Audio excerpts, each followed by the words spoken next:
Okay, I'm live. They told me I'm live, and I always say this every week. I am alive.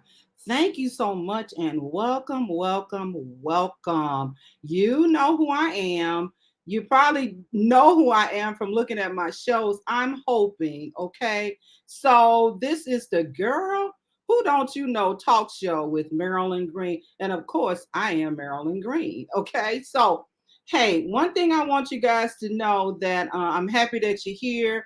I welcome you, the live audience. I also welcome the people that's going to do hashtag replay. Okay. So, what I want you to do now is please share the live stream because we're going to be talking about lost and found. You were lost and then you were found. Okay. We're going to be talking about something that Charlie Brown always says, good grief. So we're going to be talking about good grief today as also. Okay. So, I love to hear your comments or see your comments as you are live and you're writing them down. But the only way that I can see them at this point, because as I always say, I'm a baby boomer, hear me roar. But at this point, if you would go to my Girl Who Don't You Know Facebook page, okay, and enjoy the video that way, then you'll be able to put your comments and I'll be able to see them. Just like you see Girl Who Don't You Know talk show with Marilyn Green, I can pop your stuff up there as well. So if you're not signed in via my if you're not signed in, sorry, via my page, please go there, okay? And then I'd like to hear from you. Let's see. Okay, so yeah, I want to hear your comments, your questions, your thoughts, anything like that. So take the time, share the feed, okay? Because we have some dynamic, bona fide, certified people that are going to be coming up and they're going to be talking about lived experiences. We're also going to be talking about tonight about how to stop being stuck. You know, I think I've done a show about being stuck, but this time I'm bringing somebody in they have a book. They got chapters in a book. I also have a certified bona fide grief recovery specialist who's going to be talking. So, hey, get ready. I don't know what you do.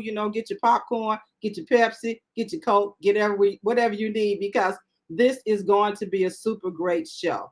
All right, so please share the screen, share the live, share it. Okay. All right, so enough of me, enough of the housekeeping. And I want to say also that my next show, I'm going to be looking for people who want to do a quick 1 to 30 second commercial. Just come in, write me, girl, WDYK at gmail.com. And you can come on and you can do a 30-second commercial. Is there a small fee? It is. It's only $5. What can you do? I mean, you can get 5 things at Dollar Tree for $5 and get it marketed and everything like that. I would really like for you guys to do that. So write me, please, please write me and let me know. And let's work on something so you can come in and you can get that out concerning your organization, your cause, or whatever you need to try to market. Okay. All right. So enough of me talking. I am ready to bring my first guest up, and she is a person that I do know her, but I don't know her. Okay. So her name is, and I'm gonna bring her up, and she's just cheesing. I think her name, she kind of comes from the UK or some, and she talks that talk. I love that talk. Okay, so I am going to bring her up now. As soon as I do this, I'm gonna add her to the screen, and please continue to share, share, share. If you want to do a commercial, here I am, girl WDYK at gmail.com. So let's do this. I am going to Miss Noreen and I'm going to show you who she is. She's a visionary leader. She's an author with many co-authors. How many co-authors you got on this book? We've got there's 13. How many? 13. No, Okay. sorry, 12. 12. One 12. is the forward. Okay. And so the name of her book is Stuck Is Not Your Story. And I believe it's a series, right? So when you say series, something else is coming up, right? Yeah, that's right. So we'll be Okay. calling Okay. for, calling for more authors. Okay, so let me tell you something else about her, and I got it here. She's a coach, international speaker, international. Okay, She's a trainer, she's an author, and she's a health educator. Now, I also know that she was on a billboard, and we were practicing, and I'm sorry, Noreen, I forgot to put it back up. So I can't really show them at this time. At some point, I might show them. But nevertheless, she has been on the billboard on Broadway in Times Square, New York City. Okay. Whoa. Whoa, whoop, whoop. That is huge. You're walking down the street and you look up and you say, I know that person. And guess what? It's you. So that's really wonderful. So thank you, Noreen, for coming on today. And we're getting ready to unpack some of the things that are in your book. Okay. And the name of her book is, and everybody needs to get one. Here it is right here. I got my little copy. Stuck. All right. Is not your story. Stuck is not your story. I love that. How did you come up with that title? Tell me about that. Well, everything I do is based on how I'm led of the Lord, and that's what I was led to. Stuck is not your story. Wow. Because we get stuck in so many things. There's so many different things that we get stuck in. And so this is to undo even one by one, because it's usually not just one thing. And this is why it's a series. This is why it's a series as well, because it's going to be, I don't want to mention all the different titles that I have yet, but because they're going to be coming out one by one. But there's so many things that people are stuck in. Well, you're right. Well, I tell you what, Nakia Bailey said, man, you're very talented. Okay. Thank you. Thank you. And then I'll just go for this already. She'll be coming up soon. Alicia. No. Jessica Broadway is saying, hi, Alicia Gutierrez. Okay. And then Alicia Gutierrez says, I love that. All right. Okay. Okay. So let's get back to you. Now, you said that your let me go to the book. Sorry, guys.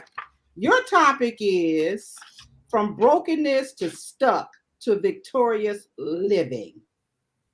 How about we talk about the part that I was listening to, which was about how you got unstuck? It was a journey. Tell us a little bit about that. Okay, so it's a journey, and that's key word. It's a journey because things don't happen overnight. Even becoming stuck didn't happen overnight.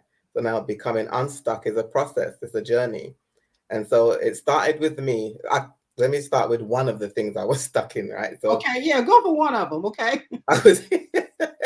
I was stuck in the in the bondage of emotional eating, right? And then it's a biggie. Emotional eating, and it progressed to food addiction. So I was stuck in this cycle of that for many years. And what made that worse was that I was suffering in silence because nobody knew what I was doing. I didn't even know what I was doing at first. I was eating when something was wrong, right? So it's really out of unhappiness that something happens and I'm eating, and I can actually even tell you when it started. I was sitting in our kitchen talking to my former husband. I don't remember the conversation, but I know it was something I was not happy with. And it was at that point that I started to eat emotionally. And so when I was doing that, I did not know that there was even a name for it until, I don't know, maybe a few years later. And even knowing that there's a name for it, I was still stuck in that cycle. And so how I became unstuck from it was gaining knowledge. And I say gain the right knowledge. So I started to learn about it and read about it. And that's how I became unstuck, doing something different. Because if I didn't, I would have stayed stuck in that cycle and I wouldn't have been delivered from emotional eating. Okay, and you also have a book and everything about emotional eating, and right. And emotional eating is a sneaky one too.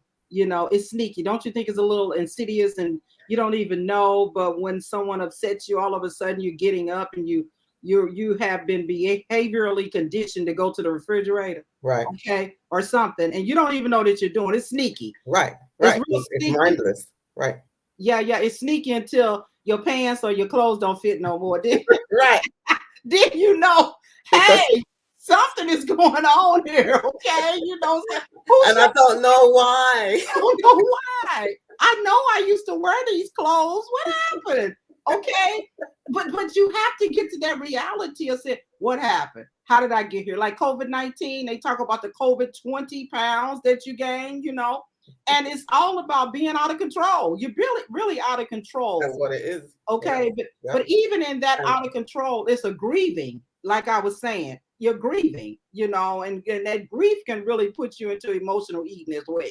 You just right, start eating. right, you know right. you you feel good about it. I know I do, because I was telling them a story about the fact that grief came to me in the form of being upset with people at the grocery store who had on masks, who I mean, we had to stand behind this glass, The partition, right? it just really bothered me, Noreen, to the point I got offended. We're going to talk about grief a little bit more and unpack, but I got offended. And somebody finally told me that basically I was stuck in offense, but I really was grieving that the Wow. world would never be the same anymore. Wow. So, and that's where that is. Okay, so let's talk a little bit about your hardness of heart. How did that play a part in getting unstuck? It played a part because I mean, I could feel it, like I felt it, and so with feeling it, that's affecting my body in a negative way, right? So I know that, and I just knew that I needed to do something about it. And how it became hard, it was the years of of the unhappiness, the years of the different things that happened, right? I was in bondage. I was in a relationship where I was persecuted, and all the different things that were happening, the rejection, the belittling, so many things. So everything that was happening to me over the years contributed to making my heart hard. So Mm-hmm. it was a point, it was I don't remember what point I started to feel it, but I said it to somebody. I was in church and I said it to somebody that my heart is hard. And Mm-hmm. she was like, how? Because of how I am, I'm always smiling, always laughing. Yes. How can your heart be hard? I said, I know, but I feel it. I can feel it. And so Mm-hmm. it's because of it's that's what it was. It's a buildup of everything and not being released because I didn't know to talk to anybody back then. We were raised to not speak anything. What happens is you keep it in the house, right? But no, now to go to coaches, go to counseling to get the help to undo all of that, so that to become unstuck from that. So what I did, I prayed, and I went and prayed, and we get led by the Lord. He led me to a ministry that, what did they do? Inner healing. And Ah, that's where I went and got counseling and got my inner healing. My heart is fine. I don't feel hard. It does not feel hard anymore. okay. And But how it you was know? it was doing something different. So how you know your heart ain't hard no more? I Tell us. know it because I feel release. I felt a release. Okay, And it's not like that tightness is not there anymore. okay, all right. So we got people out there probably with a whole bunch of hard hearts. Okay, you need. Denzel always is here. Yay, he's always here. He's talking about inner healing. Get that inner healing. And then also we have someone here. Sandra Jefford says, "I tend to emotionally eat. It is very sneaky until your pants don't won't fit no more. It's something. It's messy. Okay, And all right. you have to undo it. It doesn't, and that does not happen overnight, right? It Because does not. because what happens is thoughts that come to you, right? Because I've been healed from it for quite a while now, from the emotional Mhm, eating. I hardly get the thoughts anymore. Because when I used to get it, when I started to get healing from it, the mhm. thoughts would come, and I was like, oh, I'm not falling for that, right? I'm not falling Ah, for that, so I'm not gonna go to eat. But I yeah, realize now, because I've been used to it for so long now, I rarely get that thought anymore where it comes to me, go get something to eat. This calling you, go get something. yeah. It This knows just your happened, name. go get something. It knows your name, Noreen. You know you want me. Noreen is calling your name. Okay, and you know what? Trying to get past the hearing those sounds, because it actually does call your It name. does. Yeah, Okay, and yeah. sometimes it gets a little indignant and get louder. Right, Okay, and right. you have to really stop it. It's horrible. It's just horrible. Okay, So let's get back to your book. And also, you said something else here. You said you learn to properly own your own life. Tell us about that. How did you learn to do that outside of stop listening to the voices that keep coming to you? You keep saying, no, no, no, I'm not doing that today. Not today, not today. Go ahead, I'm listening. Not ever. Not ever. Like, I learned to properly own my life because growing up, one of the things was the field that I work in was chosen for me. Okay. I had no choice. I was a child and I couldn't choose what I wanted to do. And so I ended up in a relationship where it was like the same. There was things I wanted to do, couldn't do. And so it was like after I got out of that relationship now and I got back to myself and started to wait, this is what I need to do. This is what I need to do. No. So I started to properly own my life and accept, right? Accept the things that I've done, right? Mm-hmm. Accept the responsibility Mm-hmm. for my life and not look at, like in the relationship, I used to blame, right? I used to blame, but no, I take the responsibility for my part, right? And so I'm properly owning my life. And really for me, it's following the will of the Lord. So I'm operating in my purpose Okay. as well, right? So properly owning my life from all aspects in all ways where I wasn't doing that properly before. Okay. All And it's right. all based on getting the right knowledge. Getting the right knowledge. Okay. The part in her chapter, her book is from brokenness and stuck to victorious living. That's her chapter. She's the person who brought everybody together to have this series going on. I mean, she's a powerhouse. I mean, I couldn't put all the words on her. They only give me so many words to put on here for her. But nevertheless, you can always reach out to her. That's her website right there. So, reach out to her, and she is a wealth of knowledge. She knows a lot of things. I know she does. Okay, she knows a lot of things. She's just the same way she is right now.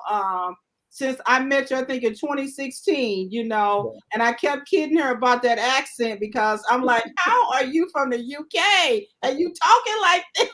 What is this? But her accent, accent got me every time, okay? And we would just laugh. And Yeah. her smile, you see her smile, she's just like that for real. She's just like that. Okay, so one last thing I want to show you here. You said I'm back to myself. You said that I think in 2003 or something like that. You talk about it in your book, and then pretty soon you said I am back to myself and even better. Talk about that. Yeah, because of like so many of us in relationships, we lose ourselves. Mm-hmm. We lose ourselves, and you don't even realize it. I didn't realize it until being out of it. Like, wow, I really lost myself. And so so after that relationship ended, I back to myself. I was back to myself, and so over the years, with gaining more knowledge, learning more and more, now I'm even better than Yeah. just back to myself. I'm Wow. always evolving. I'm always because I can't settle. I'm one of them. I can't settle because there's so much more. Yeah. So I'm always evolving, always learning more, always gaining more knowledge. Because when we don't have the right knowledge, what does the word say? We perish. We perish. We perish. So Perish. we have to gain the right knowledge. There's so much knowledge out there, but we have to make sure that we're gaining the right knowledge. And here I am. Yes, yes, yes. So, hey, we applaud you for your journey and what you've done and how you did not stay stuck. You recognize that you were stuck and you say, hey, I got to get out of this. This is just not what God wants me to do. I can strongly say that for you. That's not where that's not the end of my story. I have so much more to give, which you showed when you did this book. Okay, this is not your first book, but you not only understood that you had some healing, you knew it was other people and a couple of people I'm going to bring up who needed healing as well. And they tell some tremendous, I mean, transparent stories in here, about what they did, how they did it. They were very super transparent in this. So they got unstuck. But thank you so much, Noreen. Don't go anywhere. I'm gonna put you back in my green room. And no, I think I'm just gonna let you stay up there, and I'm gonna bring up my next person. Miss Taze, are you ready? She looked like she ready, so I'm going to bring her up right now. Okay. Okay. All right then, Miss Taze, I see you. Hey. And Miss Taze Early is part of that Stuck Is Not Your Story series, and I read a lot about her in this right here, and she was so transparent. I mean, transparent to a point. I'm like, whoa, really? So let me tell you about who she is. She's the founder of Transforming Yourself Every Day.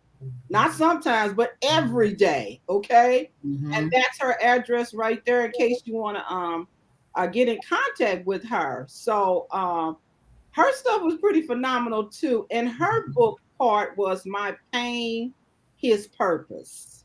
Wow. Tell us a little bit about that right now, Miss Taze. Well, um, life from Mhm. birth, from when toddler, when things are spoken over your life, Yeah. um, they tend to get into your bones all the way into the marrow. And as a child, when you don't have a say, uh, and then later on keep transitioning, these things just stay with you, Yeah. Right. and we just keep moving, and we don't take care of ourselves. We don't exhibit self-care, and that was what was happening with me. And it took a health scare to realize that, whoa, um, I wasn't in the place where I should have been, and all this stuff had been deep down inside of me, and God was giving me an opportunity. He wanted me to be healed. So it was just not for me, but for other people also. Right. Yeah. Okay, so you also had something here, and I'm going to show. You said you had to learn how to shut out the noise around you, and you really. I didn't put everything in here, but you also talked about how you had to listen to the word of God, the Lord. I think you came out of the book of Jeremiah. Don't quote me, but yes, you did. Jeremiah 29:11. I know the plans I have for you, declares the Lord. Plans for welfare and not for evil, to give you a future and a hope. So you needed to shut down the noise around you so you could hear God. Tell us about that. What were the noises? What was going on? Mainly myself, because how I felt about me. Yeah. I didn't feel beautiful. I didn't feel love. I was ashamed of my past. Um, I felt like I was at a place where I didn't think I was gonna be able to be where I'm at now, because I felt, because of my age, that I was stuck, because of the past failures, and people judge you based on your past, and then you your own worst critic. Yeah. So that's why I say I had to learn how, and in that process, he used my friend to tell me to get still and be quiet. So I began to get still and quiet and immerse myself in the Word of God, immerse myself in positive motivational things, and began to journal. And that way I can hear from Him and just tune everything out so I can hear and grow and be better, because I wanted to be free. That's right. Now let me get on something that I've already talked about when you guys were behind the scene. I talked about um how would I say the lack of hair on your head, Mm-hmm. and how you talk about it in the book about how that made you feel and how you finally came to. Tell us a little bit about that. Well, I suffer from alopecia. It's a form of baldness. Ever since I was 16, and based on my research, I believe it came from a lot of the trauma that I experienced as a young child and then as a teenager and through life, along with medication for being severely asthmatic. Uh-huh. And just got tired of hiding, because I got bullied. When you're in high school, that's the worst time. 11th and 12th grade, had to wear wigs and just trying to find somebody to do my hair all the time. And writing this chapter of the book gave me the freedom to do it. The last straw was I sat in this beautician from 9 o'clock to 6 o'clock. I was like, I'm done. Trying Whoa. for her to create a hairline to and to sew the hair in. So I made it through that, and that was it for me. That was my breaking point, and I got my healing through writing this chapter. And my best friend who lives in Oregon, she's never had short hair. She did it in solidarity with me. Her hair is blonde to her back, and we did it on the same day. And I felt a release. I felt beautiful, even though people were saying, but you dress so good and your hair be all fly, you be on point all the time. But I was still suffering in silence. And some mornings I would wake up and I have like 10 wigs just struggling, trying to, because when your hair not together, you don't feel good. You know it. It's our glory. Yeah, It's our it's my glory. glory. And here I was trying to put on these wigs some days and I was struggling. But once I shaved my head and really saw me, I saw beautiful for the first time, and I love it. And I said, I am so grateful for this opportunity that I had because I didn't have the courage to do it before, and I love it. And I ain't put another wig on never. I've been giving them away. You know what? I can feel how that was such a liberating thing for you. You started, I can feel it coming through the the virtualness of this. Okay. Yeah. And I'm so happy that you are healed, and that your pain was his purpose, because he was trying to get you somewhere and you was trying to stay somewhere. You was trying to stay stuck. You was trying to stay stuck. Keep on getting wigs and all that, and I'm just gonna say, and I'm not trying to date you. That's when wigs weren't popular, okay? They were not really outside of Tina Turner with her stuff, Nevertheless, wigs, but now you be like in there like that, like a hair weave, okay? Because people would say it's not a problem, but I'm happy, but it looks good on you. So don't even think about it anymore. Oh, it's a wrap. It's a wrap. Look, it's a wrap. Everybody, I be meeting all kinds of people now. Hey, I even saw a lady going to work the other day, and she was just waving. I was like, well, why is this lady waving at me? Because she was bald just like me. I said, bald and beautiful. Hey. Okay, go on and be bald and beautiful, girl. We ain't mad. We ain't mad. I'm happy about that. When I read that in this book, I was like, ooh. Now that's something to talk about. So, okay, well, let's see here. We got some more stuff for you. You said at times I believed that my purpose was lost and unreachable, but it was around me all the time. I just couldn't see it. The eyes and window of my soul were so clouded. Unpack that one. That's heavy right there. Tell us about it. Yeah, because I've been doing this life coaching all my life, even through my own pain. And it was greatness in me, and other people always saw the greatness, but I didn't see it myself. And it took, like I said, me meeting Noreen 3 years ago and then writing this chapter of this book and some other things that I've been doing on my own, that birth transforming yourself every day, got me to see that, hey, I am worthy. That's why the Jeremiah 29:11 stands out for me, because he has a plan. And in this process, he was explaining to me, he's still the same God, just like he gave Sarah and Abraham the baby at such a late date. He could just open you up at any time. And even my son was like, well, Mom, why did you come to your knowing now? Because it was God's time. Yes. Some scales off of my eyes so I can see myself as he sees me and love myself as he sees me. Right, right. So, the name of this show is Lost and Found, so I think you was lost and you became found, okay? Your eyes and everything was open, you became unstuck, you fit for this show today, okay? I just want you to know that, okay? Because you definitely got unstuck, okay? You got super unstuck. Now, I do have a comment here, and I'm going to have to show it because I'm going to tell you something. I know for a fact Denise Y. Taylor Johnson, my classmate, she does not have any hair either, and she don't care. And guess what? It looks good on her as well. Thank you, Denise, for that comment.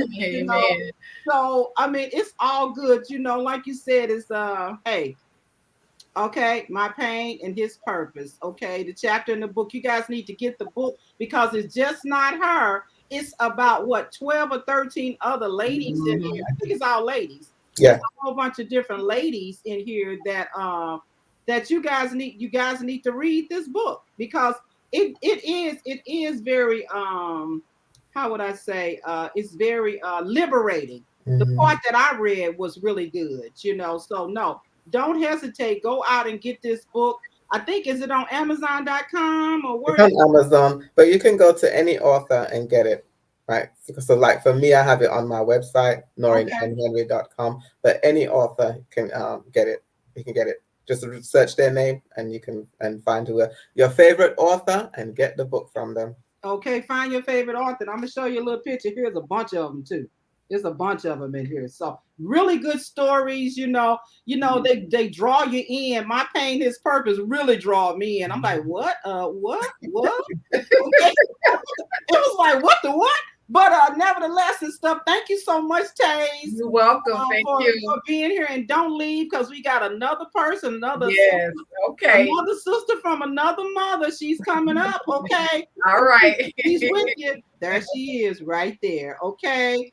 And that is Dr. Okay. And I think I got your name right. Hold on one second. Let me get this out of here.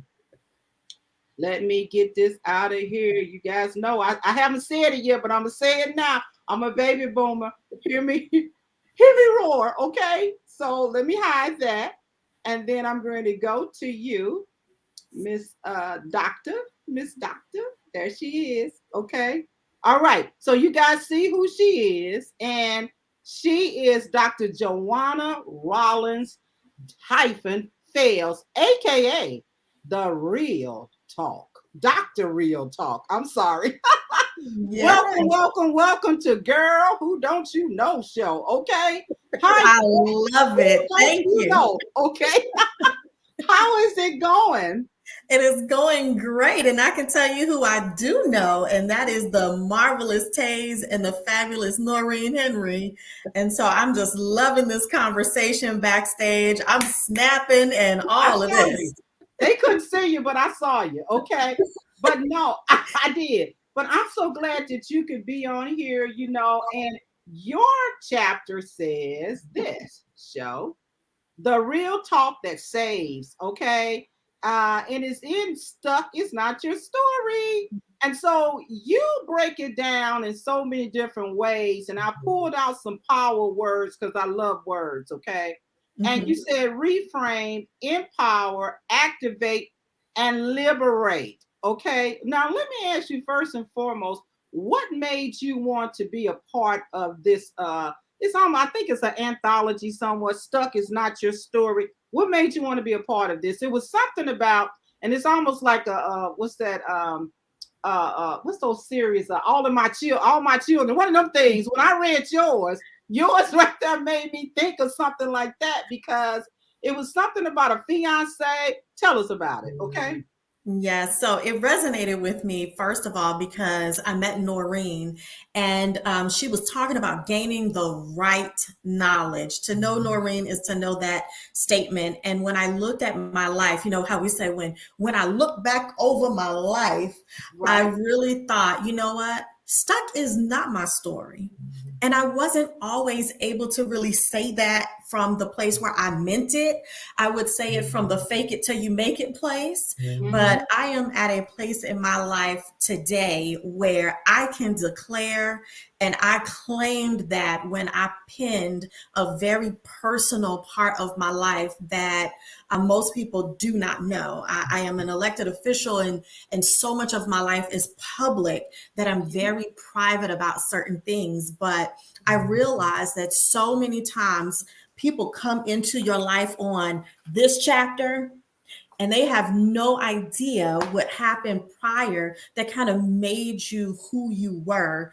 And for me, my lost and found was that I experienced something that I did not expect. I was not raised and prepared for. Mm-hmm. There was nothing in my life previously that I could kind of anchor it in, and it completely rocked my world. When I say I was broken, I was beyond the place of like put it back together again with some crazy glue. I was like a fine powder where I was like, Oh wow. okay, God, now what? I mean, we're beyond the potter's wheel. Like, there is no put this back together. And that's how I felt. But on the outside, my stuck place was that I was in autopilot. Yeah. I was in autopilot. You made a comment to Taze earlier about how sometimes we want to stay in the stuck place. Yeah. And that was me. It was safe. I had built a home in Stuckville. It had a picket fence in Stuckville. You know, and I was dressed in a way that said, I'm comfortable and don't dare ask me if I'm not. Don't I look okay? Yeah. I got you. Yeah, but it was stuck and I was lost. Mm-hmm. I lost my joy. I lost my peace.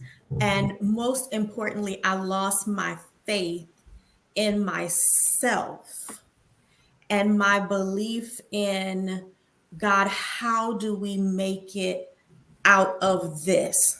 Like, I know what the word says, but in my found place, I had to, as Lucy Shaw said, reconcile my God design and truly understand that God is who he says he is. And while I believe he can do these things for everybody else, it's high time I believe that he can do those things for me. And so when Noreen gave us the opportunity and the invitation, I don't praise my stuck place. I'm transparent enough that it gives validity and credibility to it. But then I spent the rest of my chapter talking about that real talk. That's right. You know, for real. How do you get out of it? Yeah. Yep, you did. And the part about the fiance, and what you're saying is that you didn't know nothing about this kind of stuff. I ain't never lived in a world like this. What you do when somebody don't, come on. I mean, that was a real blow. So guess what, guys? You got to get the book to find out about it. I know you don't. That's I know what happened. I know what happened. You don't. Okay, so the good thing about it is that I think you said reframe your life, empower. You had some words here, and I'm a big wordsmith person. And you had those words, and when I read, I'm like, ooh, okay, these are some good words here. You said reframe your reality, empower your vision, activate your faith, liberate your legacy. Now, I gave you guys some sneak previews, but it's a whole bunch of other stuff that goes along with this. So don't think you got it all, okay? You better go and get this book, okay? So you can stop trying to act like you stuck and you like it, okay? Because a lot of times you be stuck and you be thinking, like she said, you okay. You're not. You're not okay. And as I thought about this show, I know this is a perfect time during the holiday season that you want to try to trigger yourself back into it. And you want to try to go into that pity party to say, it's okay for me to be there because I lost this or this, that, and it's not okay. It's not okay for you to stay stuck. I say this, you can be stuck for a minute, but you need to snap out of it. Yeah. I don't say it meanly. I just say snap out of it. Your snap out don't look like my snap out. It don't look like none of these ladies here. It does not look the same. But you got to recognize that you need to snap out of it and you got to seek help. You got to get that inner healing. If you need to go to God, you need to go to a coach, wherever you need to go. But just know that you need to go. All right. My mother used to tell me, hey, just go on in there and roll across the bed until you get it out, child. Just keep rolling across that bed. Just roll back and forth on the bed till you get it out. Okay. That was all she could give me, not knowing that I was just messed up. Okay. And I needed help. Yeah. But whatever you need, that's where you need to go for, and these ladies have put together and took the time to come on my show. I really do appreciate to let you know that people are stuck, but that ain't their story. Okay. Right. That ain't the way this ends at all. I'll take your words. Dr. Real Talk. I think that's it. Okay. I think that's it. Reframe, empower, activate, and liberate yourself. Okay. I think Noreen talks about the hardness of heart. Really look inside yourself. Okay. Don't let the stuff make you stay right there with a hard heart. Okay. And Miss Tays really went there and stuff. She said, look, I'm gonna be bald and I don't care. Okay, this is it. Okay, I'm transparent. I'm not going to even try to hide it no more. I'm going to be free, and everybody can be free. Hey, that's how I feel about it. Anything else, ladies? You guys want to say right now at this point, or you go ahead, Dr. Real Talk. You look like you like to talk anyway. Go for it. Well, I do have a talk show, so I've I turned that know. into I know. reframing my reality, right? Yeah, yeah, yeah, But yeah. I think it's important because if not, what we do is we perpetuate legacy trauma. And Mhm. so I talk about how I wanted to give my daughter the best of me and not the brokenness of me. And Wow, that's so, powerful. That's powerful right there. Yeah. yeah, Yeah, yeah. And I like that about the legacy because you can have generational trauma, okay, that continues and continues and continues because guess what? You didn't recognize, if you recognize you was stuck, you didn't recognize that you needed help. Okay. It's that's so right. generational that it becomes normal, even though it's abnormal. Right. Okay. Is Right. that right? Is that right? Okay. Yep. It's very normal to you because that's just the way we do it in our house. Okay. And everybody is dysfunctional with a big D. Yeah. Okay. They're dysfunctional, Yeah. and you have to recognize that. But so I really love you guys for this book. And I'm going to look at the other chapters too. But the two chapters that I read, three that I read, they were profound. Okay. And you guys need to get this book. Go to Amazon.com or either one of these ladies. Like she said, you can go to them, your favorite author or Mhm. whomever. Right there, we got Miss Dr. Real Talk. I like that. DrRealTalk.com, www.drrealtalk.com, 100. Okay. So, ladies, thank you so much. I don't want you guys to leave, but I'm going to bring up a certified, bona fide person I like, grief recovery specialist. Okay. And I see her smiling. She's in my green room. Okay. I see her smiling. I see her smiling. So I'm going to take you guys down and then I'm going to bring her up, but don't go anywhere because you might have some last words you might want to say. Okay. So I'm gonna take you down and take you down and take you down. It's just me. Hey, everybody out there. Hey, please put your comments in there. If you got something to say, you might want to give a whoop whoop or yeah, I believe that. That's great. Put it in there. Okay. So up next, we have Miss Jessica Broadway. All right. Hi, Jess. How are you? Can I'm well. How are you? I am good. Are you enjoying the show so far? I have a pen and I've been writing notes. So Okay. I have loved hearing the stories and what I see coming together is that emotional truth that we all know what it feels like when we're stuck. Mm-hmm. And it's just beautiful to hear everyone's stories. I love it. Yeah, that's beautiful. So that's Jessica Broadway talking. I love her last name. Okay, I love Broadway for some reason, but here she is. She's the mommy boss time three. Tell us why it's time three. Okay, I think I know, but go for it. Tell us. Beca- Well, it's times three because I have three amazing boys that made me a mommy, and they are why I do what I do. Dr. Real Talk, did I say that right? Yeah. She mentioned that legacy and breaking those chains, and that's what it's all about. So creating legacy, and I wanted to build a life where I could be a mom and a boss and have the freedom to do that. So Uh-huh. I just uh, created that network, and that's what we're rolling with. All right then. Okay. So, Jess, you have a book as well, and it is called A Journey of Raising Brave Hearts. Tell us about that. Well, first, can I say that you are one amazing woman, and I am just incredibly blessed to get to know you, and I'm grateful for the space that you hold for others to tell their stories. You have an amazing story, and I'm very thankful for you. So thank you for the time that you've given to this journey, for being a baby boomer and roaring loudly for all of us to hear. Yes. You are blazing a trail full of courage. Thank you so much, Jess. Thank you so much. I'll take every bit of that, and I think I know that person. It's me. Okay. So, but thank you so much for that. So tell us about this Raising Brave Hearts. I know you said this Okay. is about rising out of the ashes of what holds you back. I love that. Okay, go for it. Tell us about So I went through a season of my life where I was, for all practical purposes, doing all the things, loving life. You would not have known, like many of the stories you heard tonight, that anything was wrong. And then life changed for me in the most unpredictable way, and I found myself very stuck. So stuck that I didn't want to keep doing the things I'd been doing. I didn't want to keep having the same conversations. I didn't feel connected because I realized that I'd been faking it till I made it for quite some time.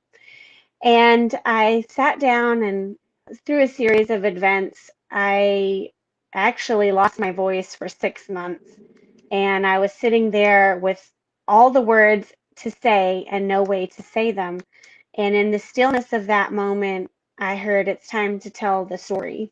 And of it. course, I didn't know what story I'm supposed to tell, but I'm like, It's okay. okay, what All right. now? I'll do it. I'll do it. Okay.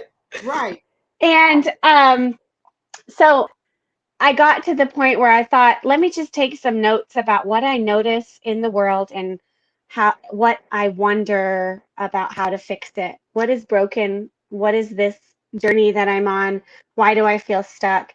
And I went to a retreat and I got to learn about grief and the difference between what we think we know as grief and what real grief really is, and some of the myths that surrounded it. And I just became empowered to start shifting my life into changing those and rewriting those stories of the past that had held me back. And so I started collecting this wisdom for my children.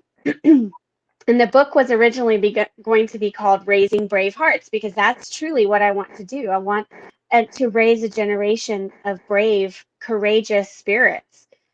And then every story I told, I was like having to tell the backstory of why it was important to me. And then I realized that this is more about my journey to how I raised my own brave heart, and how together, collectively, we can raise the brave in each other. And how do I raise Marilyn's brave heart? How do I speak to her? How do I call out her truths? Wow. How do Wow. I be God's voice that whispers truth back to her when she's forgotten the way?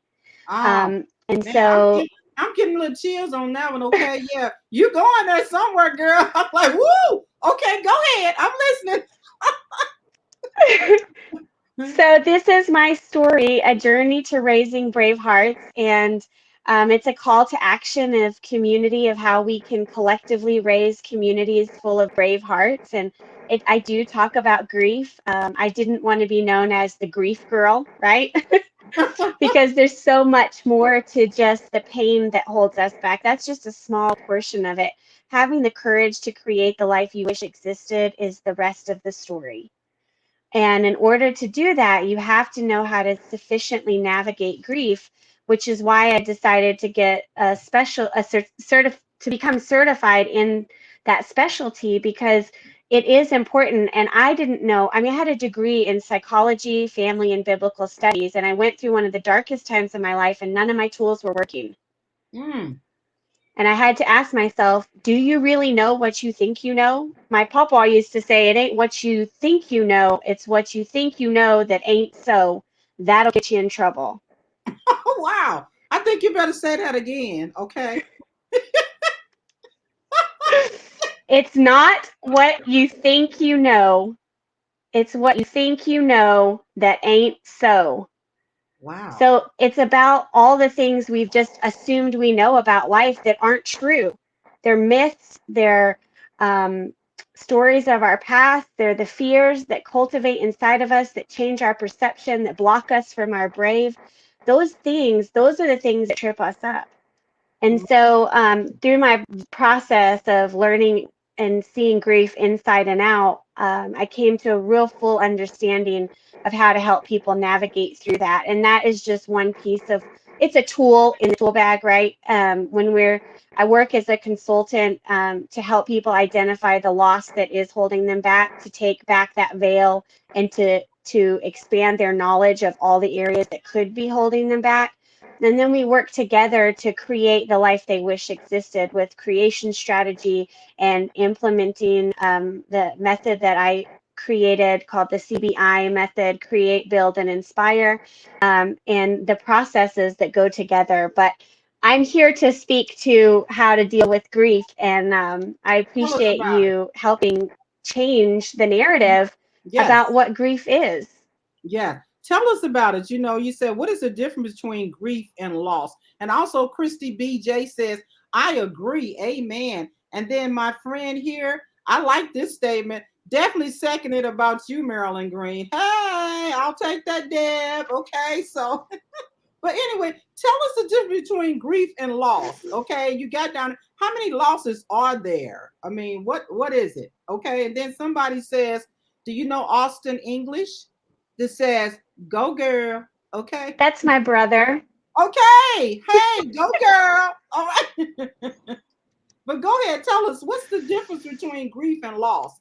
And tell me this also. I know this So the time of year is when people start feeling all, like I talk about in a pity party. Okay. Tell us the difference between grief and loss. Tell us something to help them to get out of it, and to move forward, or to recognize that they need to move forward. Tell us something. Help us out here. As they all say, right, well, I'm a super real, like, creative, and I look for the deeper meaning in life, but I also know there's a lot of us that like, statistics and like logic. So I'm going to share some FYI tips that you okay, may not realize about okay, grief. okay. So our private logic is basically the way we see the world and how we decide we're going to deal with the world based on how we see others behaving in our lives. Mm-hmm. And when you are developing that in the first 1 to 3 years of life, you develop 75% of your private logic. So 75% of the way you see the world and the decisions you make and the way you've observed other people's behaviors, those become the programs you run and the perception that you have on the world. Mm-hmm. Over the next 10 to 12 years, you're going to get another 20%.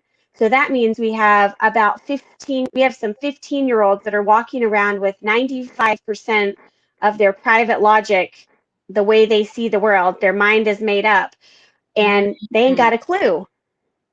They have watched and emulated and mirrored behavior that might be patterns of dysfunction. It may be poor coping strategies. And what we know about loss is that it is a change in a pattern of behavior, a change in circumstances. I'm so sorry. I am getting interrupted here. You have to go into the other room, sweetheart. No, I He am so wants, sorry. he wants to be on the show too. Okay, tell him I'll talk. I'll call him. I'll call him. Okay. Well, and he's dressed up like Santa, so. Oh, hey, ho ho ho! All right, go for it. Oh, where was I? So, loss is a change in a pattern of behavior or change in your circumstances. Grief is the emotional response to that loss. So, if you can imagine a child that has watched other people deal with loss, they've watched other people emotionally respond to loss, and then they've made up their mind about how they're going to deal with it. And this may or may not be good or bad, but just think about what you watched growing up in your life and the patterns of behavior that you continued on. So when we look at loss, we have to understand the depth and the brevity of it. We have to understand how many types of loss that there are. And we've evaluated that there's about 43 different types of loss a person can experience in their given life. Mm-hmm. Okay. Um, it is huge when you start looking at loss being a loss of expectation, a loss of relationship, a loss in your hope, a loss of faith, a loss, I mean, like the list goes on and on. And then there's this categorical blanket that is the disenfranchised loss, the stuff we don't even know is lost, but it is for sure impacting our daily lives. Like we can't pinpoint it, but we know it's there. And so the grieving process is the emotional response to whatever loss you've experienced. So when you look at a child and they have a loss of expectation and they have a meltdown, it's not behavioral, it is a response to loss. And if you know how to identify, you can stop, literally stop taking it so personally, different people's responses. You can see that they are responding to loss, that it isn't personal, and then you can maybe stand there in the empathy zone and say, hey, look, it looks like you've experienced some loss. How can I support you? Mm-hmm. Mm-hmm. I like that. I like that. So, yeah, so it changes the way we see grief because a lot of us are kind of hooked on the idea that grief comes in stages and that it happens on the big D's, death, divorce, and dying, right? And disease. Mm-hmm. But it's really much more than that. And cumulatively over time, think of all the losses that you've experienced throughout your life.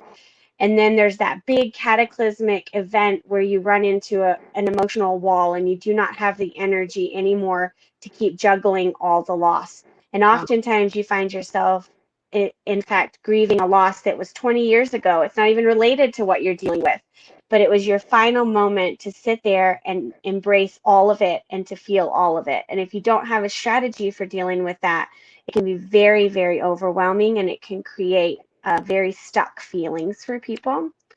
So what we know is, I'm going to give you another acronym. When people don't deal with their loss and they don't deal with their grief, they will STERB, STERB. It stands for short-term energy relieving behaviors, which might be eating, which Uh-huh. might be drinking, which might be, all the things. It's whatever you do to deal with the way you feel when you don't have a strategy to do it. It short term relieves energy so you feel a little bit better, but really when you take that release away, you're left there holding the bag and additional guilt and shame because you weren't actually able to deal with the issue. You just put a band-aid on it. Right. So as we go into the holidays now, tell the audience, what would you say they need to do outside of everything they heard already? Yeah. If someone would ask you, give me two or three things that I need to do because I know I've suffered a loss.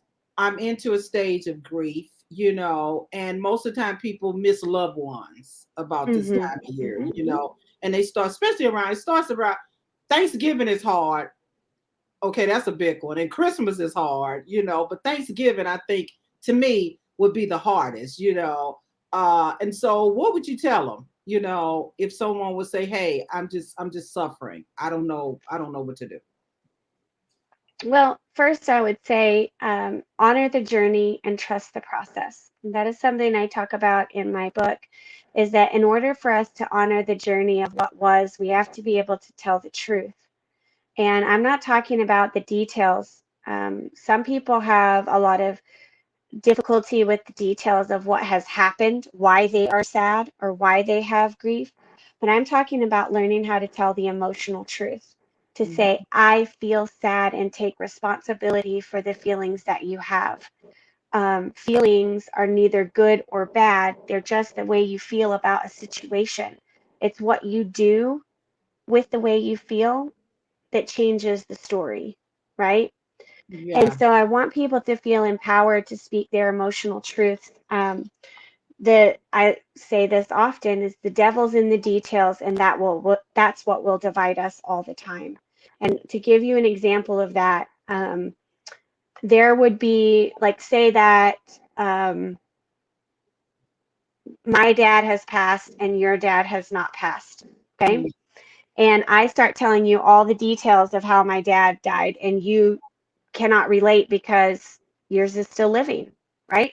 So Mhm. you might be tempted to search your memory for maybe another time when someone died, and you might want to share that story with me.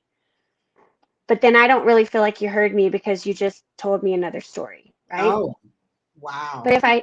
take if I take out the details and I simply talk about a place where I felt sad and I felt lonely and I felt a deep sorrow, I'm almost 100% sure you would have felt a similar situation, and you can say, yes, I recognize those sadness, the deep sorrow, and I Mhm. recognize how that feels. I like that, Jessica, because not only did you tell us, you kind of told people what they might be feeling, but you also helped a person such as me to help that person move further, get unstuck during this time, of and I really like that, because so many times you're right. They'll start to say, you're talking about your dad, and they'll start talking about an aunt, and they're like, no, no, that's not the same. But if you just go to the sadness that you felt, then you'll be on the level plane with them. And then they're more able to say, they really did hear me. Is that what you're saying Mhm. basically? Okay. That's really Yeah, for sure. I mean, we have to be able to connect and to acknowledge where each other's journey is, and then trust the process of healing.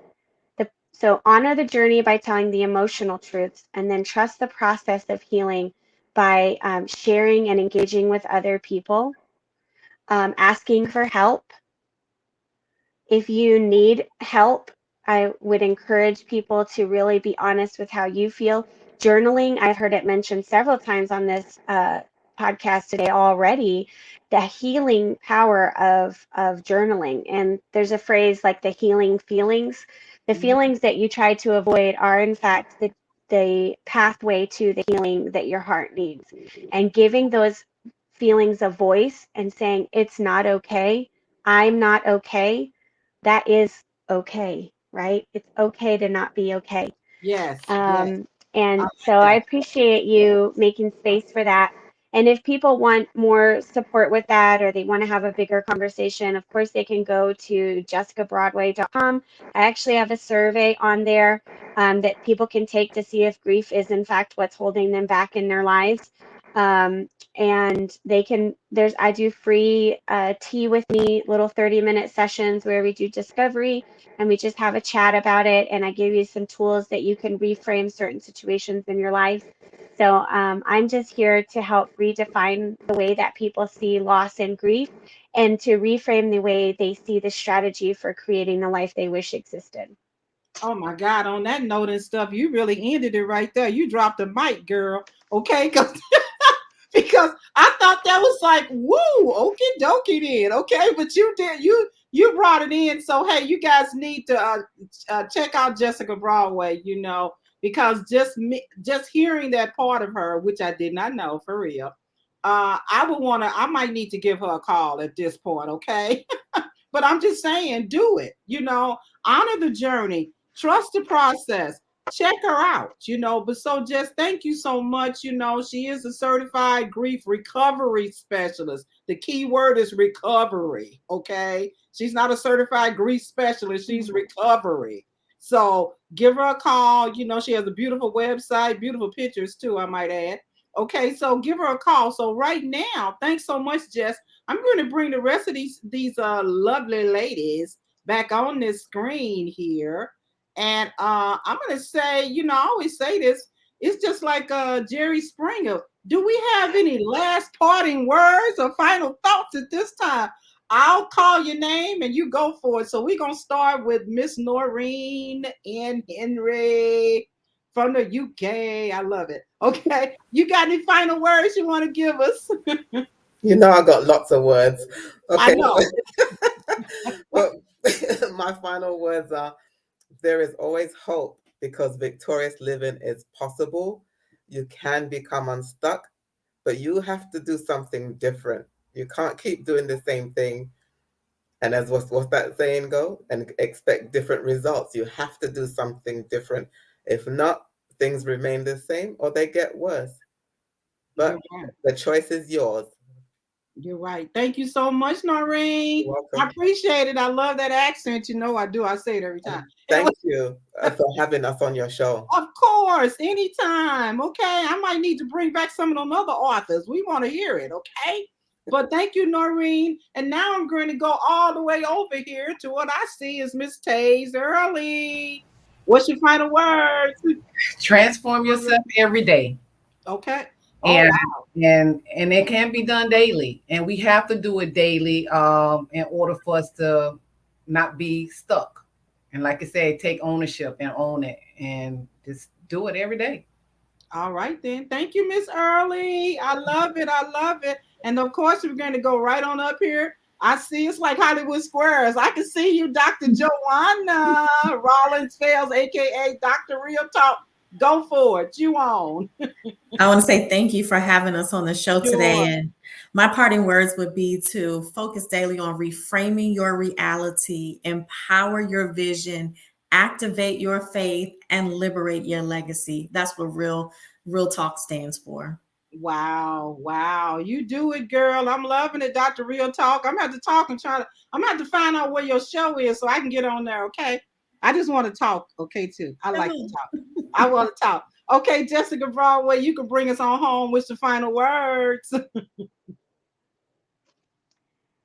Be brave enough to create the life you wish existed. And to do that, you have to have the tools to identify where you are and be honest, to honor your journey and trust the process. You've been figuring this life out since the day you were born. So tomorrow shouldn't be any different, but it's going to take a brave heart and we're going to have to stick together. All righty. Thank you so much. And hey, everybody out there in Facebook land and also the hashtag replay people, you have been listening to Girl, Who Don't You Know? Okay, it's my talk show. I'm Marilyn Green. Thank you so much for joining in. Thank you, ladies. So I'm going to end the broadcast, and I do appreciate you guys greatly. And look, God bless you all, okay? So thanks so much. Bye-bye.